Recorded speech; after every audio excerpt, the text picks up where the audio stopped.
ప్రత్యేక ధన్యవాదాలు తెలియజేస్తున్నాం. శిల్పాల్లా కూర్చోకండి, మనం రోబోలం కాదు.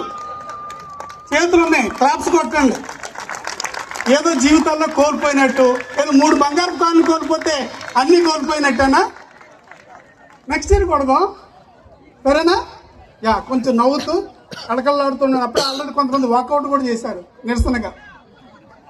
అందుకే నేను చెప్పా, గోల్డ్ కాయిన్స్ అందరికి ఇద్దామండి, ఎంతమంది 40 ఉంటే 40 కాయిన్స్ ఇద్దామని చెప్పా మధు గారికి. నేనైతే 40 మందికి ఇస్తున్నానండి. రేపొద్దున ప్రైజులు రానోళ్ళు కక్ష కట్టి ఓట్ల రూపంలో నాకేమీ అపకారం చేయకండి. నేనైతే 40 మందికి ఇమ్మని చెప్పాను. కానీ కమిటీ కొన్ని ఉన్న రూల్స్ దృష్ట్యా 1, 2, 3 సెలెక్ట్ చేశారు. అక్కడికి లేదు అంటే నేనే ఈ గిఫ్ట్లు తెప్పించాను. కన్సలేషన్ అంటే పార్టిసిపేట్ చేసిన ప్రతి ఒక్కరికి మరొకసారి అందరికీ ధన్యవాదాలు తెలియజేసుకుంటూ, గోపాలపురం నియోజకవర్గానికి ఒక ప్రత్యేకత ఉందండి. ఈ సంవత్సరన్నర కాలంలో ఏ అంశంలో చూసుకున్నా గోపాలపురం నియోజకవర్గం ముందంజలో ఉంది. ఆంధ్రప్రదేశ్ రాష్ట్రంలో కార్యక్రమాల్లో కానీ, అభివృద్ధిలో కానీ, సంక్షేమంలో కానీ, CMRFలో కానీ, ఇలాగా జనాల సమూహాన్ని ఒక చోటగా చేర్చి పండగలు చేయడంలో కానీ, గత సంవత్సరం మనం క్రిస్మస్ చేసాం, సంక్రాంతి చేసాం, రంజాన్ చేసాం. ఈసారి కూడా క్రిస్మస్ చేసాం. చాలా అద్భుతంగా జరిగింది. సుమారు 20,000 మంది జాయిన్ అయ్యారు. ఈరోజు రేపు సాయంత్రం కూడా భారీ ఎత్తున దాదాపు 30,000 మంది వస్తారని ఒక ప్రాథమిక అంచనా. అంతమంది భారీ సమూహంతో రేపు రాత్రి చేయబోయే భారీ కార్యక్రమం.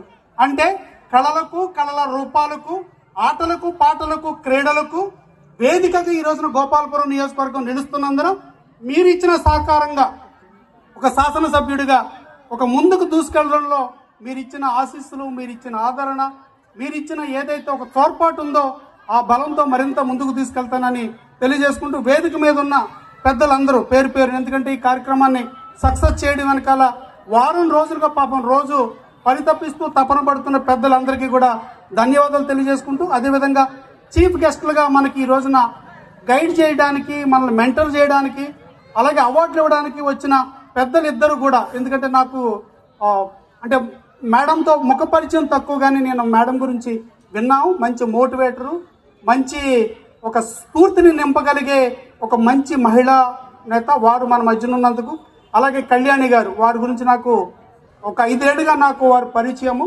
ఒక మంచి నిబద్ధత గలగా, ఒక మంచి పోరాట యోధురాలు వారి ఇరువురు ఇక్కడ ఉండడం, ఈ కార్యక్రమాన్ని జడ్జిమెంట్ చేయడం, వారందరికీ కూడా ఇద్దరికి కూడా ప్రత్యేక ధన్యవాదాలు, నమస్కారాలు తెలియజేసుకుంటూ, అలాగే మన నియోజకవర్గ మహిళా నాయకులు కూడా చాలా స్ఫూర్తిగా తీసుకుని శ్రమతో కూడిన అందరూ కూడా బాధ్యతలు 4 మండలాల మహిళా అధ్యక్షురాలు, అలాగే నియోజకవర్గ మహిళా అధ్యక్షురాలు గారు కూడా చాలా కష్టపడి పనిచేశారు. అందరికీ ధన్యవాదాలు తెలియజేసుకుంటూ, పేరు పేరున మరొకసారి అందరికీ కృతజ్ఞతలు తెలియజేసుకుంటూ, మరొకసారి రేపు జరగబోయే ఒక భారీ కార్యక్రమం అండి. ఎందుకంటే ఇప్పటి వరకు మన గోపాలపురం నియోజకవర్గంలో జరిగిన అన్ని కార్యక్రమాలు కూడా చాలా దిగ్విజయంగా జరిగినాయి, ఎలాంటి ఆటంకాలు లేకుండా జరిగాయి. రేపు కార్యక్రమం కూడా అలా జరగాలని కోరుకుంటూ, ఒక చిన్న విన్నపం ముగించే ముందు కాసేపు